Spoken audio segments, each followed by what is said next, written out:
সদ্যঘোষিত ৰাজ্যিক পৰ্যায়ত অনুষ্ঠিত হোৱা প্ৰজ্ঞান প্ৰতিভা সন্ধানী পৰীক্ষাত বিশ্বনাথ মহকুমাৰ ভিতৰত জিলিকিবলৈ সক্ষম হৈছে এগৰাকী ছাত্ৰীগৰাকী হৈছে বিহালী ৰাংচালি গাঁও নীলমণি দাসৰ কন্যা প্ৰিয়ংকা দাস আৰু প্ৰিয়ংকা দাসৰ বাসগৃহত মই বৰ্তমান উপস্থিত আছোঁ আৰু মই প্ৰথমতেই কেমেৰা সহযোগী মই পৰিৱেশটো দেখাবৰ কাৰণে মই অনুৰোধ জনাইছোঁ।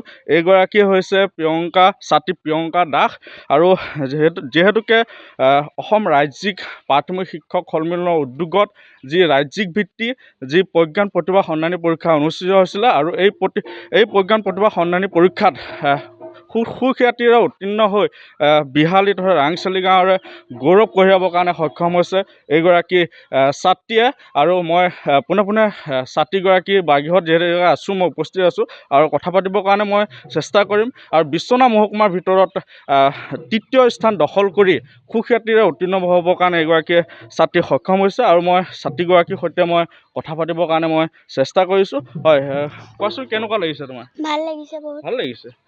ক'ত দিছিলা পৰীক্ষাটো? লোকপ্ৰিয় হাইস্কুলত। তুমি কোন ক্লাছত পঢ়ি আছা এতিয়া? 5 ক্লাছত পঢ়ি আছোঁ। 5 ক্লাছ। কোন স্কুলত পঢ়ি আছা? দক্ষিণ ৰাংচালি প্ৰাথমিক বিদ্যালয়। কিমান নম্বৰ পাইছিলা তুমি? মই 101 পাইছিলা ন? কিমান নম্বৰ? 150 নম্বৰ পৰীক্ষা হৈছিলে ন? কেনেকুৱা ভাল লাগিছে নে? কেনেকুৱা লাগিছে? বহুত ভাল লাগিছে। ভাবিছিলা নাই তুমি পাছ কৰিম বুলি ভাবিছিলা নে? ভবা নাছিলা ন? এতিয়া ভাল লাগিছে ন? ভাল লাগিছে। এয়া আছিলে ছাত্ৰী প্ৰিয়ংকা দাস আৰু মাতিৰ সৈতে মই কথা পাতিবৰ কাৰণে মই চেষ্টা কৰিম। হয়, আপোনাৰ নামটো কওকচোন। নমস্কাৰ, মোৰ নাম শ্ৰী পুনিতৰা দাস। হয়, আপোনাৰ ছাত্ৰীয়ে আজি ৰাজ্যিক ভিত্তিত যি প্ৰজ্ঞান প্ৰতিভা সন্ধানী পৰীক্ষা অনুষ্ঠিত হৈছিলে আৰু ছাত্ৰী প্ৰিয়ংকা দাসে পাছ কৰিবলৈ সুখ্যাতিৰে উত্তীৰ্ণ হ'বৰ কাৰণে সক্ষম হৈছে। কেনেকুৱা লাগিছে আপোনাৰ জীয়ৰীয়ে? ভাল লাগিছে। পাছ হোৱাৰ বাবে আমি ভবা নাছিলোঁ। তাই কিন্তু সেইদিনা বহুত গা ভাল নাছিলে। তাই অৱস্থাটো তাই যে পৰীক্ষা দি ভাল কৰিছে সেইটোৱে বহুত ভাল পাইছোঁ আমি। হয়, আপোনালোকে ভাবিছিলেনে? আমিও ভবা নাছিলোঁ তাই, কাৰণ সেইদিনা একেবাৰে জ্বৰ, মাথা বিষ, মানে বসন্ত ওলাই অৱস্থাত নাই। পৰীক্ষা দি ওলাই আহিয়ে ৰুমৰ পৰা ওলাই আহিয়ে কান্দিছে ঘৰলৈকে কান্দিছে। আমি ভবা নাছিলোঁ মানে তাই যে পৰীক্ষাত ভাল কৰিব বুলি, কিন্তু ভাল হৈছে। এতিয়া মনটো ভাল লাগিছে আমাৰ সকলোৰে। হয়, মাতৃগৰাকীক ধন্যবাদ জ্ঞাপন কৰিছোঁ আৰু এইফালে পিতৃ আছে, পিতৃৰ সৈতে মই কথা পাতিম। কেনেকুৱা লাগিছে আপোনাৰ ছোৱালীয়ে পাছ কৰিছে, প্ৰজ্ঞান প্ৰতিভা সন্ধানী পৰীক্ষা পাছ কৰিছে? ৰাজ্যিক ভিত্তিত অনুষ্ঠিত হৈছিলে এই পৰীক্ষাটো আৰু বিশ্বনাথ মহকুমাৰ ভিতৰত তৃতীয় স্থান পাবৰ কাৰণে সক্ষম হৈছে। ভাল লাগিছে। মই ছোৱালীজনীয়ে এনেকুৱা এটা পৰীক্ষাৰ ৰিজাল্ট ভাল কৰিব বুলি ময়ো ভবা নাছিলোঁ। নিশ্চয় মোৰ আনন্দ লাগিছে, ভাল লাগিছে। ঘৰৰ মানুহ গোটেইখিনি ভাল লাগিছে। আৰু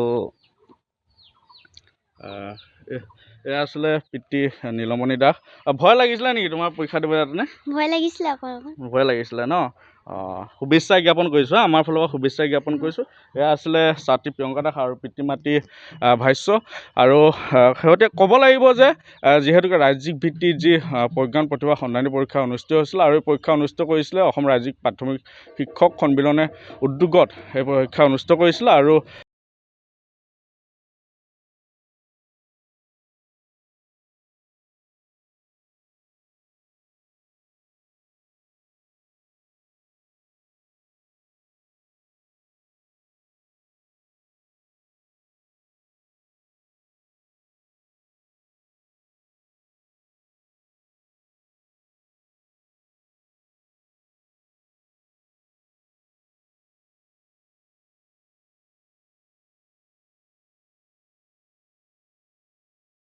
যিকোনো খবৰৰ বাবে যোগাযোগ কৰক 7099017330 লগতে 7099017110 নম্বৰত।